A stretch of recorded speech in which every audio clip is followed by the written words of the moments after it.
3 years, there was a lot of money that was pumping into the businesses that was never really yours. And I want to call bullshit on the story we all told ourselves, because at the time, I don't think any of us did. Between 2020 and 2022, central banks in New Zealand and right across the world pushed a phenomenal amount of money into the economy. And a great deal of it flowed straight towards the kind of business many of you run. Money was redirected from going out, travel, and back into businesses that were operating in the local economy. Sales turned up that felt a lot like proof that we'd finally cracked it. Didn't in our tourism business. Some of it was. Some of it was that you'd finally cracked some things. And a lot of it was the tide that lifted every boat in the harbour, yours included, whether you changed a single thing or not. In the years that followed, nobody stood up in the awards nights and went, oh, the economy was great because they printed all this money. Nobody named that. That silence has a real cost, because a businesswoman who never learns which of her good years or which bits of her good years she earned and which ones simply arrived on a wave of good economy and governments printing money can't actually read her own business at all. She's seeing half the story, and in the good years, it's always the flattering half.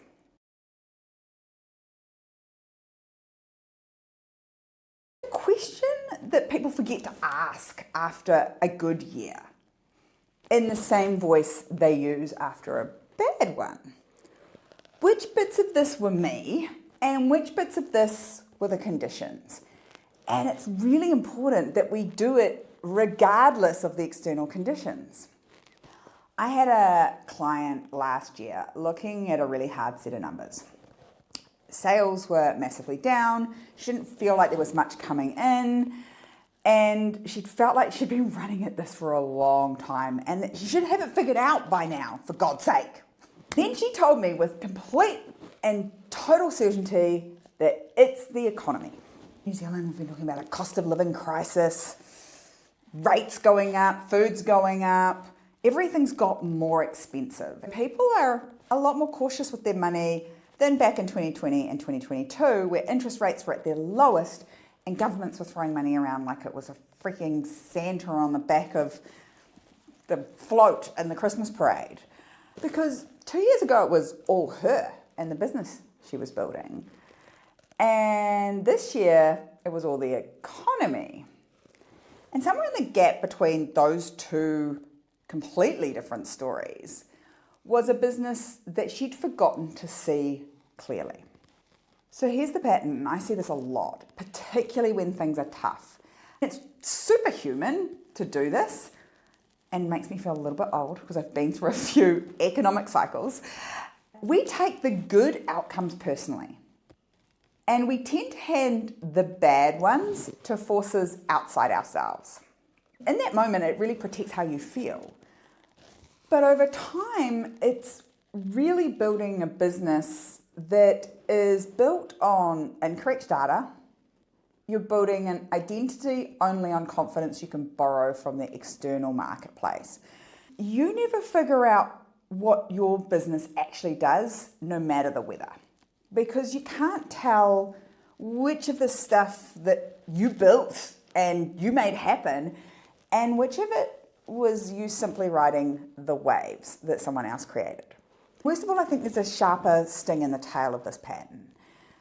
One, I think people that play this pattern on repeat don't survive through economic cycles. There is a lot of people running businesses right now that did not exist in business when the GFC hit.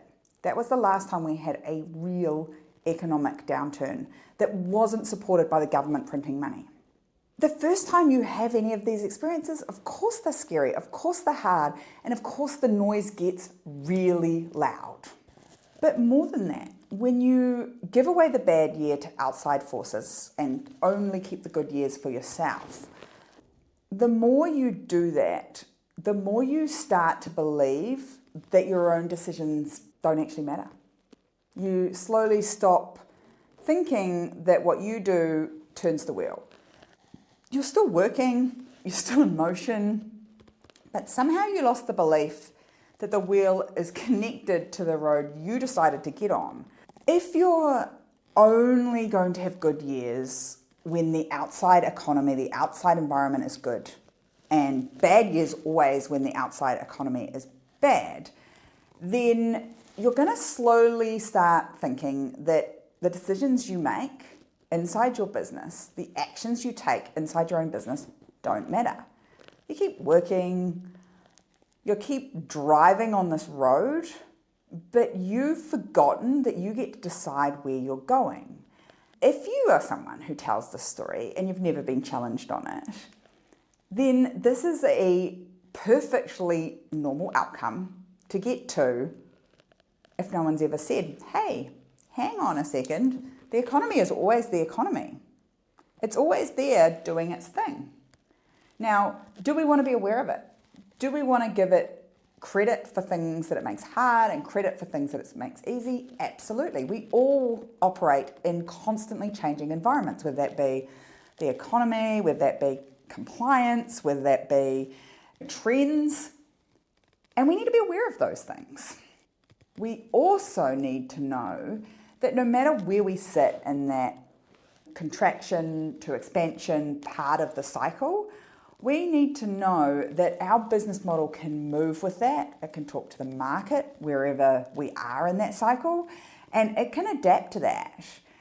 Because if it can't, your business is going to be really short-lived, because there will always be something outside your control that happens. There's a new standard I want to hold us all to, and it is that two things at once can be both true, and neither cancels the other one out.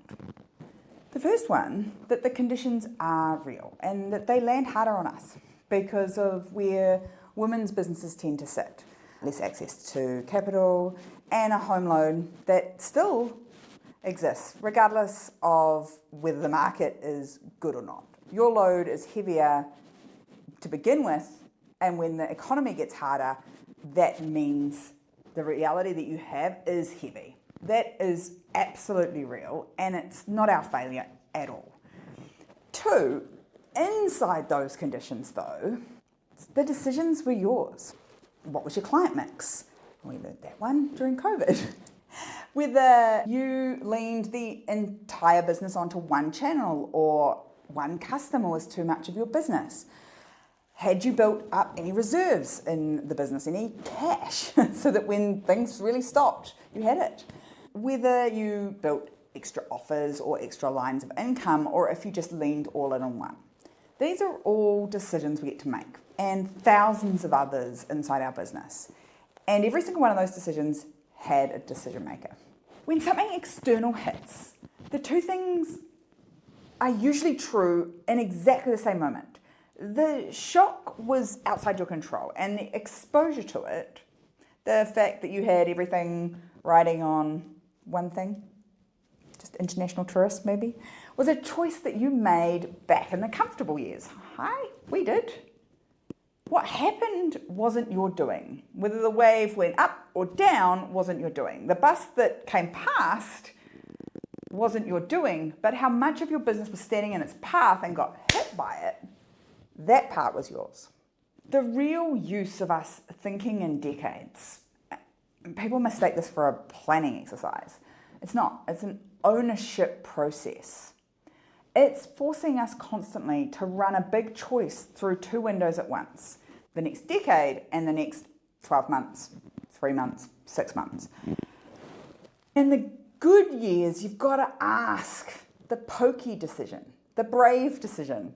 Is this extra sales something that we've built, something that we've created, or is it coming externally?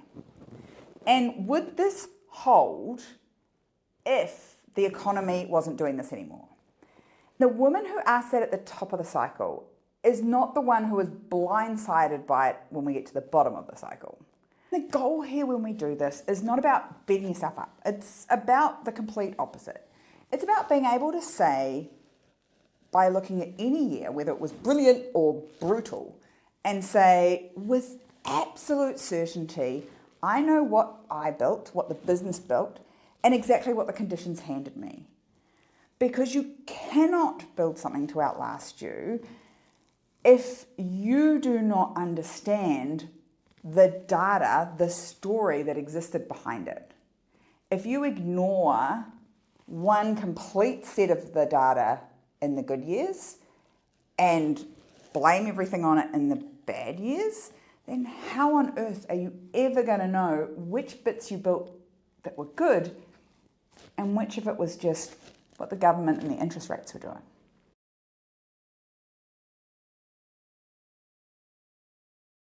I'm going to steal this week's Called It from a coaching call we had not that long ago. But this year's been really hard, Sarah, and the economy is really hard. People are just not spending money on our stuff right now. Are you saying that's not an acceptable reason or excuse? Am I not allowed to point to that and go, that's the reason sales are down? Now, no. Like I said in this coaching call, no, absolutely not. I'm not ever going to tell you that you can't point at something and go, that is why the sales are down. I'm also going to tell you that it's never 100% of the answer. How do I know? Because we had an international tourism business. We still have it.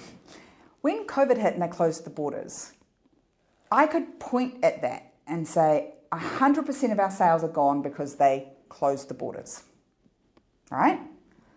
Now, if that's where I stopped, we wouldn't have survived. We wouldn't still have the business. It's a cool business. It's been around for 27 years. It creates amazing impact, so many cool stories. We've had incredible crew over the years. It wouldn't exist anymore. Brutally, we very nearly lost it during those COVID years. If I just stopped at that point, we wouldn't have that business today. Yes, it was true that by closing the borders and sending everyone home, all of our sales stopped in that moment. And there were some decisions we'd made along the way that left us there with no sales. There had been opportunities to pursue domestic tourism. Obviously, during lockdown, that wasn't going to help us, but we could have. There were even virtual tourism experiences pre-COVID were a thing. On Airbnb, there was a guy on a sheep farm making multiple six figures running tours on his sheep farm. Not a big sheep farm, just a little sheep farm. Online through Airbnb experiences. So it wasn't that we couldn't have had sales, is that we'd previously made some decisions that meant we didn't have any sales in this moment. Now we were going to have to dig ourselves out of it. So yes, you're absolutely allowed to say, Sarah, my book sales, my chocolate sales, my shoe sales, my restaurant sales are down because cost of living is up and people are spending less on luxury goods. Absolutely name that accurately and in full. Because pretending the conditions don't exist is not looking at this with rigor and detail, and we're not going to punish ourselves for things that are actually outside of our control. Pretending that conditions aren't real in the world would be stupid. It's a self-blame pity party that we're going to dress up as accountability, and it doesn't help us here. So we want to look at it and go, hey, what have the conditions actually done? It's really important that we be brutal about this, because a recession is just a 0.5% contraction of the GDP. It's not more than that. Be very real about what's actually happening in terms of spending in the bigger picture. And then come right back down to you. Then we want to get into the second question, the one that actually helps us out here.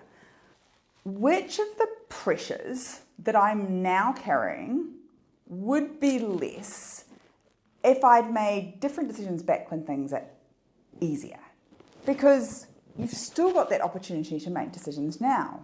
This isn't about blaming ourselves, this is about knowing ourselves and going, hey, when the conditions were good, here are some decisions I could have made differently. We want to use that data, that information to build your business. The next place I go, always with my clients, is great businesses are built right now. Truthful answer is that anyone can build a business when interest rates are low, banks are giving out money, and government's giving out money like candy. Figuring out how to navigate it when it's not like that is the real game. And I love this part of the economic cycle. You want to know why? Because there is so much noise about how hard it is right now. And most people are listening to that. And if most people are listening to that, what are most people in your industry, your competitors, doing with the actions in their business? They're doing exactly what my clients are about to do. Contract, attempt to cut costs, to get out of it. Here's what I always say. We don't want a fat and sassy business. When we got closed down in COVID, we had a little bit of a fat and sassy business. She needed some trimming. She had some expenses she didn't need. For most of you, if you've got this far, if you've been operating for 3, 4, 5, if you've operated through COVID 6, 10 years, hopefully you've got a really good system for keeping the business lean. There's no way to cut your costs to a way where you're profitable again. You have to make good decisions with the information you've got right in front of you right now. I say, watch what everyone else is doing and recognize that in that moment there's a gap that you can sneak through.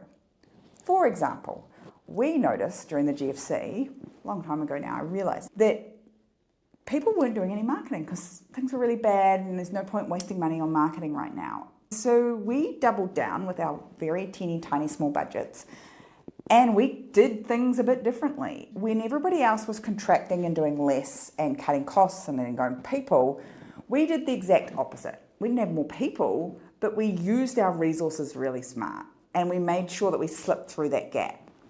We see the same thing over and over again. When people start talking really loudly about how tourism is down, in fact, I had someone tell me not that long ago that they didn't think Northland tourism was coming back because now Queenstown has an international direct flights coming into it, which is like red flag to a bull to me. I was like, I'll show you. In June, quietest part of the year, we took some very deliberate actions where we could see where we were leaking opportunities and leaking sales in both of our tourism business. In fact, we started in May. And in one of them in June, we were 10x the previous June. Not by spending a whole lot of money, just by making some small, easy changes that were all inside our control. Same thing with the boat business, is that there were some small, easy things we could do that drove sales in a time period where we don't normally get a lot. When we were on this call, I said to these clients, look, it's true. People are being pickier about where they're spending their money. Our job is to look at your business and go from where the sale happens and reverse engineer it out, backwards, out to the marketing piece, and figure out where is it leaking, because it will be leaking. And then we want to look at the bigger picture, the marketplace, and go, where are the opportunities right now that other people aren't taking advantage of? Who's not making the phone calls? Who's not sending a handwritten note? Who's not running ads? We find ads really cheap to run in the middle of winter in the Bay of Islands in New Zealand. Why?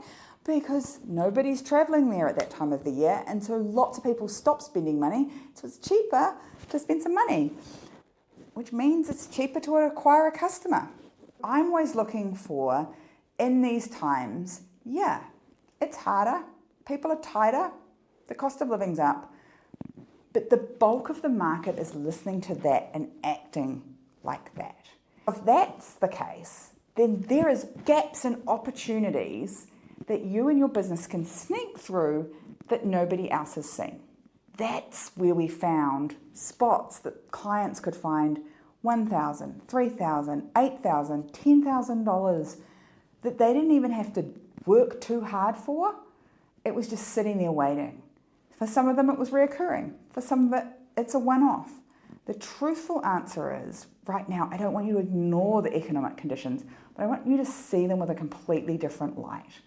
Because yes, they're happening, and they cause some very predictable human behaviour. If you can notice that and figure out how you can behave differently, how you can build differently, that's how you end up with a business that not just survives through those times when it feels contracted, but actually comes out the other side of it ready to launch out because you've done the right things at the right time in every economic cycle. Because your business has to work regardless of those environments outside. And that way, whether it's a rough year or a great year, you can confidently stand there and say, this stuff, that's what the market was responsible. All of this, my team, my systems, and myself would 100% get to take credit for that. The first question of, is it the economy? Protects your feelings. The second question of what can I do differently to make this better? That one builds your business. You're allowed to have both, but please don't just stop at the first. Catch yourself next time you explain a result, good or bad, and see where you put the cause. Inside you or outside you. Don't need to fix it. You just need to see where the pattern is. Like with most things, noticing where it is always the first step. Can I ask a favour though? If this has been helpful in any way, I would love it if you could give us a quick follow on the show. That way, the next time, it's going to pop up in your inbox without you even having to go hunting for it. Next week, we've got a real story with a ending I'm pretty stoked about. This is about a woman who was getting absolute scraps from her business. And it was something that would not even exist without her. We had a conversation that changed it. No, not another bloody mindset shift. A real conversation. And I want to tell you exactly how that went. Till next time, stay moxie.